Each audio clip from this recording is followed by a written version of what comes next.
Hi guys! So, ako lang to, yung tita nyo. For this video, we're going to talk about cash planning and budgeting. Di ba sabi nila, do not count your chickens if hindi pa daw na-hatch yung egg. So, meaning, wag mo daw i-count yung mga hindi pa dumadating.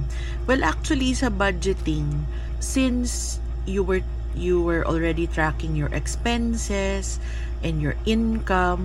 So more or less alam mo na kung ano yung papasok, magkano ba yung papasok na pera and when. Kahit estimate lang, 'di ba? So pwede mag-underestimate.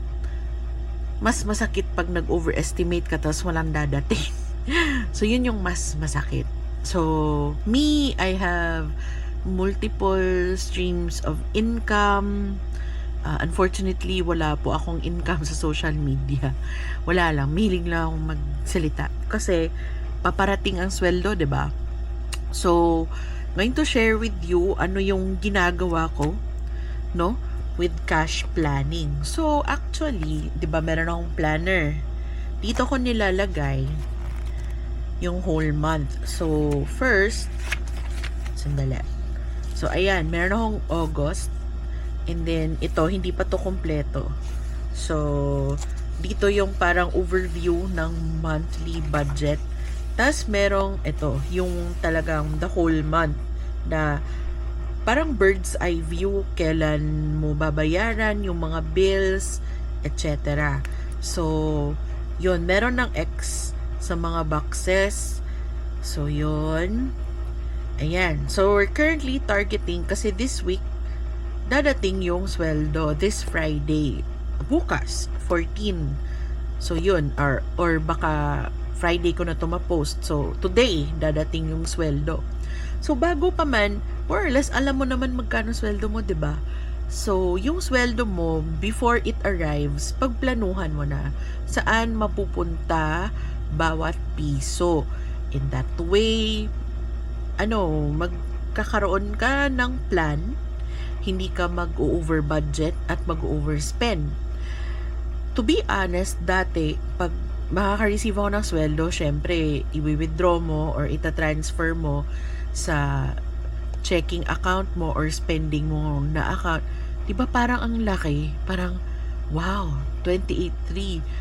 Nawawala lahat ng ng bill sa utak mo at yung mabayarin. Yung nasa utak mo, 'di ba? Kasi usually at the end of the day pa mo mawi-withdraw, 'di ba? Parang shucks, I'm so stressed. Na-stress talaga ako, nakakainis. Gusto kong manood, gusto kong makita ng colorful things. So pag receive ng sweldo mo, pupunta ka ng mall.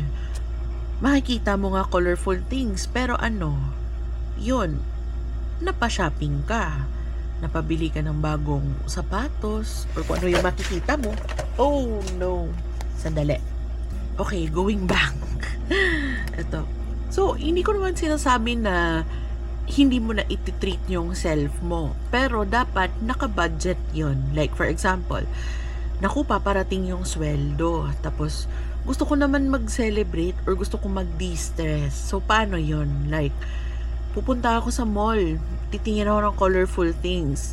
So, pwede hanggang tingin, or if you want to treat yourself, parang nasa budget siya. Pero at the back of your mind, alam mo yung magkano yung gross na baka meron ka pa palang utang na dapat bayaran, mga bills na dapat bayaran. So, at the back of your mind, parang, for example, nakatanggap ka ng 20K sa ganitong sweldo. Tapos, alam mong may upcoming due dates ka amounting to 10K.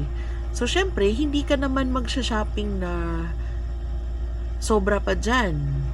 Or kakain ka ng steak, manglilibre ka pa. So, ganon, alam niyo yun. Alam niyo na yun. We're all adults. Next. So, anyway, ito, ngayong medyo consensus, ganun ba yun? Medyo conscious, ganun. Medyo conscious na ako sa budgeting. So, napapractice ko naman. So, pinaka-importante talaga maglista. So, ito yung ating cash planning. Pasensyahan nyo ng mga scratch papers na nasa So, yung cash planning natin, August 14 to 31. So, actually, hindi ko pa yung nakakount yung on hand. Meron kasi akong unti-unting hinuhulugan na, for example, yun yung mga sinking funds envelopes ko na may laman. So, minsan nakakalbo din yan sila, no? Para pang-augment ng pambayan. So, ito yung ating incoming na sweldo for the first half of the month. Pero may babayarin akong SPay. So, 28.3. Diyos ko, laki, di ba? Kasalanan ko rin to. Wala na ibang taong i-blame nito eh. So, 28.3 minus 11.254, may matitira tayong 17K. Pero, meron pang isa. So, yung last pay ko, umabot ng 10.8. Actually, ito over budget to. To be honest. Kasi yung totoong target ko, less than 10 lang. So, anyway, hindi ko alam paano yan lumobo. Joke, alam ko yan paano yan lumobo. Sa kakapindot ko yan at kaka-order. So, yun yung nangyayari. Tapos, meron akong Globe. Pero si Globe, nabayaran ko siya in advance. Kasi, nakatanggap ako ng PF. Tapos, tinitingnan ko yung anong mga bayarin ko. Nakikita ko, yung next na pwede bayaran was Globe. So, binayaran ko yung Globe. So, 'di ba, meron tayong 6.2 na natira. May papasok ako mga around the 19th or 20th siguro. Teka, tingnan ko yung date. Yun, mga dyan banda. Baka sa 20. Meron akong papasok na 7.1. So, ito siya, parang constant to siya, yung 7.1. Pero, hindi ko lang alam anong exact date. Pero mga dyan banda. So, 6.2 plus 7.1 equals 13.3. So, meron na naman akong 13.3. Usually, nagtitira ako 10%, around 2,000 plus for cash stuffing sa sinking funds. Pero I decided ngayon na ibuhos ko muna sa bayarin. Tapos later na magsisave. Meron pa naman akong daily income na hopefully doon ako huhugot ng mga funds ko for the sinking funds. So, meron tayong 13.3. Moving on, meron akong BPI na personal loan. So, 13.3 minus 8,256, meron tayong 5,044 na natira. Next, yung G-credit, siya yung next na binayaran ko from that professional fee I received earlier this month.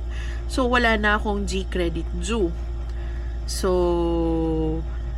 at about this time, meron akong ini-expect na papasok na at least 10K. Hopefully, hindi siya bababa. Historically, itong fee na to na pumapasok, hindi siya bumababa ng 10. Although, one time, naging 9 something siya. So, katakot, 'di ba? So, I always expect na at least, kung beyond 10K yung papasok, edi well and good, 'di ba? Mas marami akong mababayaran, makaka-save pa ako.